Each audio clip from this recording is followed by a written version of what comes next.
Om Namo Bhagavate Vasudevaya. Om Namo Bhagavate Vasudevaya. Namo Vishnu Padaya Krishna Krishnaya Bhutale Srimate Bhaktivedanta Swami Gauravani Pracharine Nirvishesha Shunyat. Jai Sri Krishna Chaitanya Prabhu Nityananda Shri Advaita Gadadhar Shri Vasudeva Gaur Bhakta Ruta Hare Krishna Krishna Krishna Hare Hare Hare Ram Ram Ram Hare Hare Hare Krishna. So we continue reading Bhagavad Gita, chapter 2nd, and today's verse is verse number 45. It's also very instructive verse and mostly quoted many times. So let us chant the shloka. Traigunaya Vishaya Veda त्रैगुण्य विषया Traigunaya Veda Vishaya Veda Nistraya Gunayo Bhavarjuna त्रैगुण्य भवार्जुन Nirdvando Nitya Sattvastho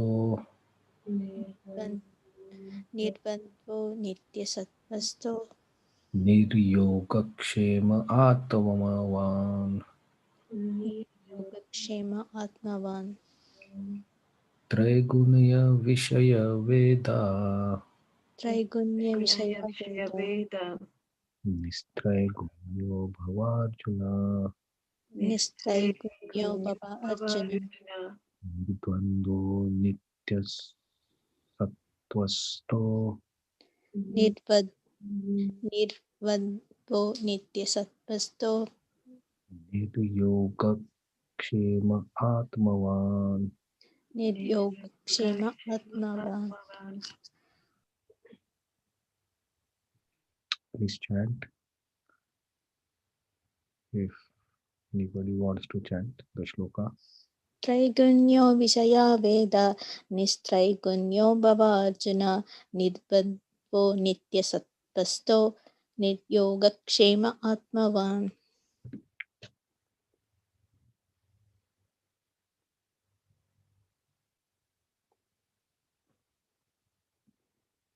Okay. Translation and purport. The Vedas deal mainly with the subject of three modes of material nature. O Arjuna, become transcendental to these three modes. Be free from all dualities and from anxieties for gain and safety, and be established in self. Purport. All the material activities involve action and reactions in the three modes of material nature. They are meant for fruitive results which cause bondage in material world. The Vedas deal mostly with the fruitive activities to gradually elevate the general public from the field of sense gratification to the position of transcendental. Arjuna, as a student and friend of Lord Krishna, is advised to raise himself to transcendental position of Vedanta philosophy, where in the beginning there is Brahma Jigyasa, or the questions about supreme transcendence. All the living entities who are in the material world are struggling very hard for existence. For them, the Lord, after creation, the material world, gave the Vedic wisdom advising how to live and get rid of material entanglement. When the activities of sense gratification, namely Karma Kanda chapter, are finished, then the chance of spiritual realization is offered in the form of Upanishads, which are part of Vedas, as the Bhagavad Gita is part of fifth Veda, namely Mahabharata. The Upanishads mark the beginning of transcendental life. As long as material body exists, there are actions and reactions in the material world. One has to learn tolerance in face of dualities such as happiness, distress, or cold and warmth. And by tolerating such dualities, become free from anxieties regarding gain and loss. This transcendental position is achieved in full Krishna consciousness when one is fully dependent on goodwill of Krishna. So last shloka yesterday we saw Bhoga Aishwarya, right? So Mostly the people are attached to sense enjoyment and opulence. And when they are in this state, they cannot take to devotional service. So then the question comes like, okay, Vedas also specify the karma kanda. Right? There are shastra or scriptures which describe karma kanda section, and Krishna told Arjuna that, oh, this you can get heavenly planet if you die, right? And if you win, you get opulence. So heavenly planet is more opulent and sense gratification. Like sense gratification does not only mean like the bodily pleasures. When you feel peaceful uh, and you feel happy by the surrounding, that also is a type of uh,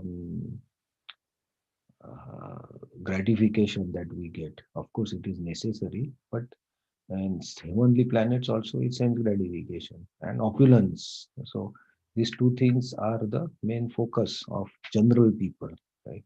And so Vedas describe that also, that you do some good activities, then you do pious activities, then if you do pious activities, you get good results. So you will get more pious life. So this is a gradual process. Slowly, you go on increasing from in your modes.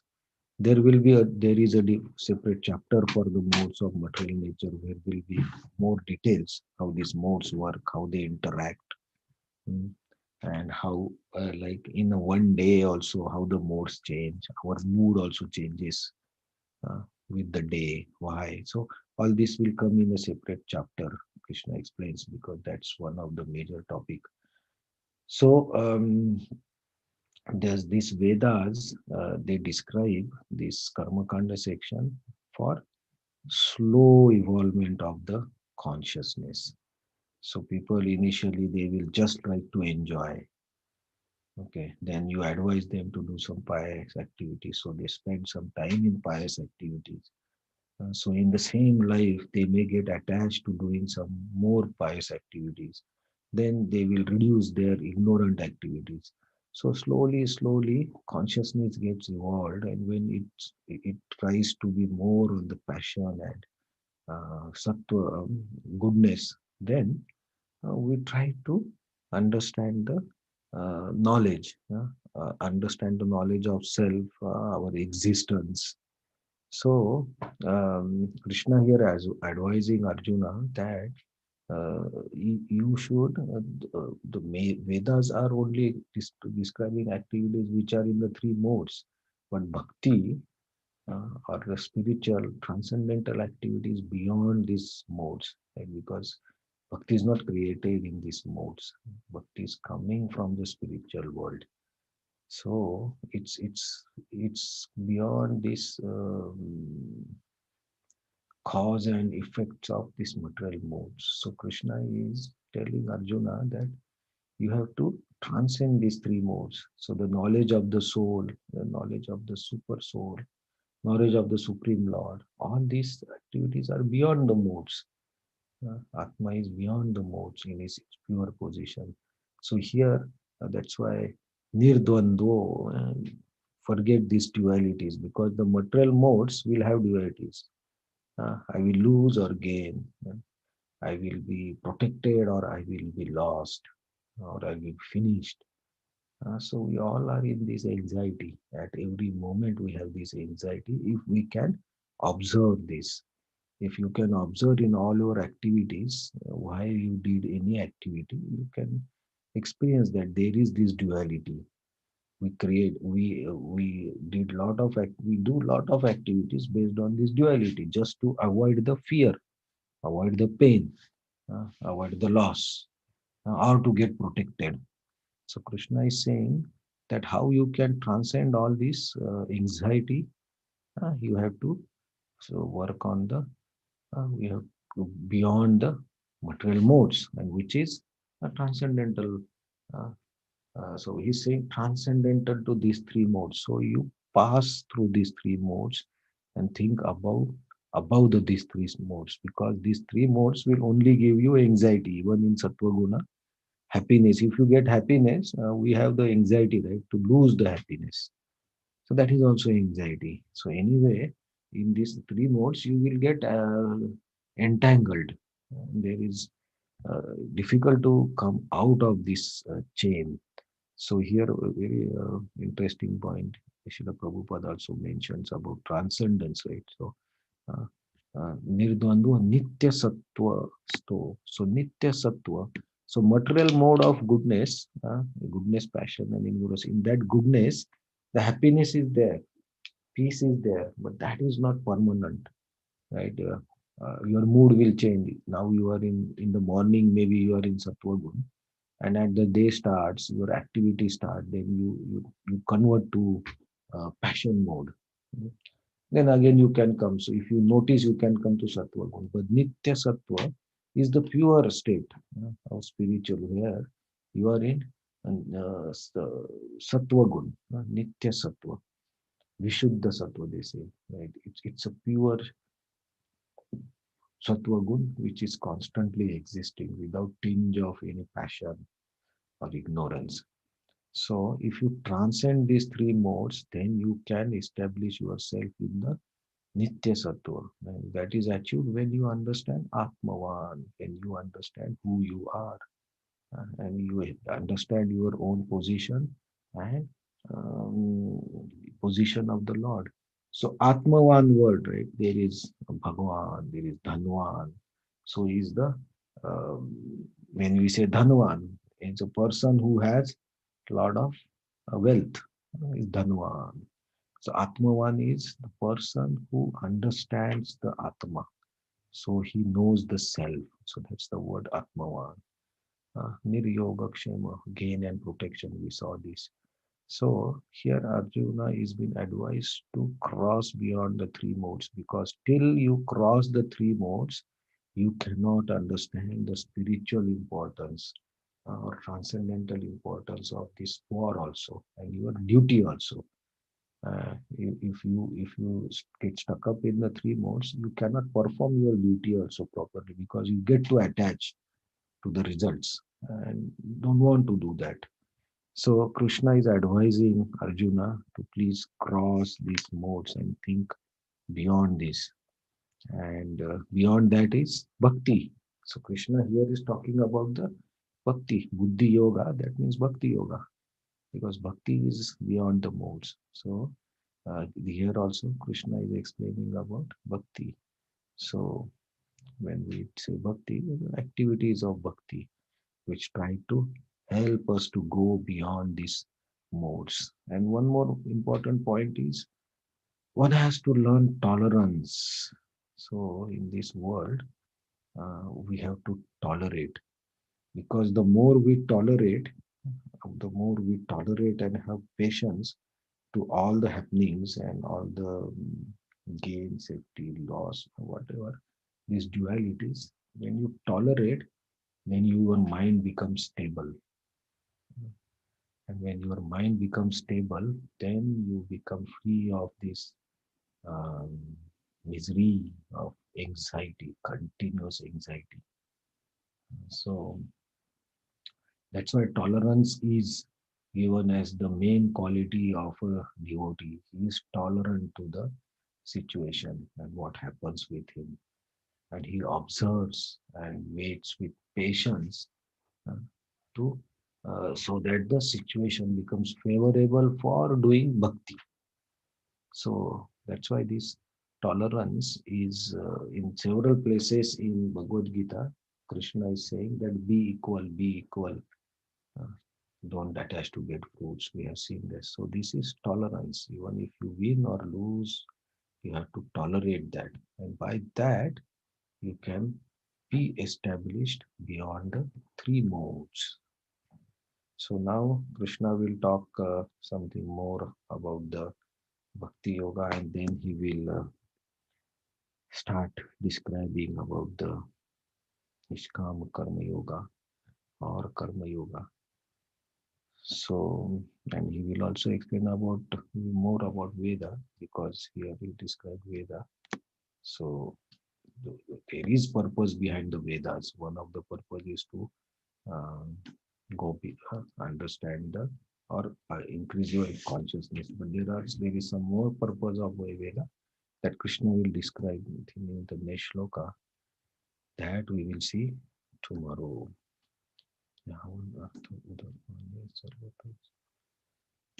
Hare Krishna.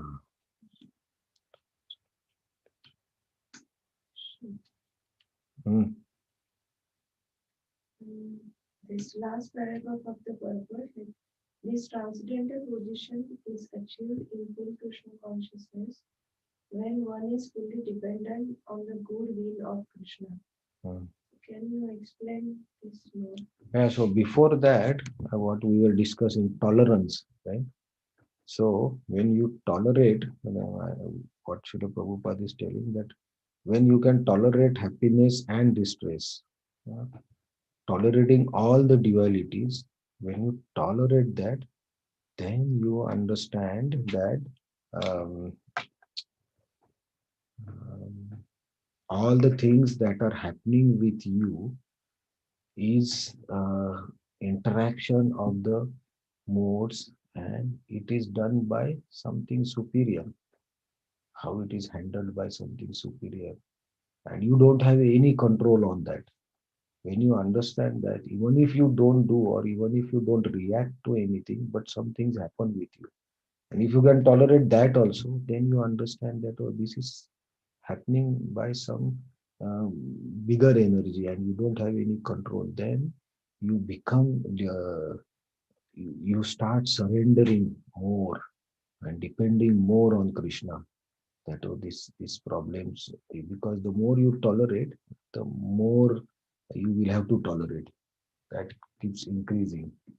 So because if you don't react, if somebody says something to you, and if you don't react, one time you can control, two time you can control, then that tolerance starts building, and then one day you have to react. But if you can digest that tolerance, just not tolerate, but you have to accept that whatever is happening to me has some reason that I may not understand. Then you start depending on the God that give me the power to tolerate this, all these things. And why that we get knowledge and we start surrendering, and by that we get the dependence on Krishna. And we say that, okay, whatever the situation, I will keep tolerating, I will keep tolerating. You can only do that when you have a resolute determination. We saw that shloka, that I want to do bhakti, I want to serve. Apart from that, whatever happens, I will tolerate. So by that, our consciousness increases. So you have to fix that. You have to always remember that shloka, resolute in purpose. Then you get this. Then you get in full Krishna consciousness, and you start depending completely on Krishna, which is start of the bhakti.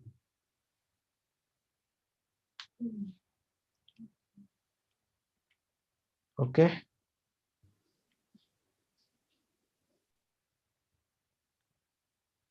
Hare Krishna. Thank you very much. So tomorrow we will see more about the purpose of Veda, because this Veda is mentioned, and why so many Vedas are there. Okay, we'll say more details about that tomorrow. Hare Krishna. Thank you very much for joining. Hare Krishna. Thank you so much. Hare Hare Krishna. Krishna. Thank you. Hare Krishna. Thank you.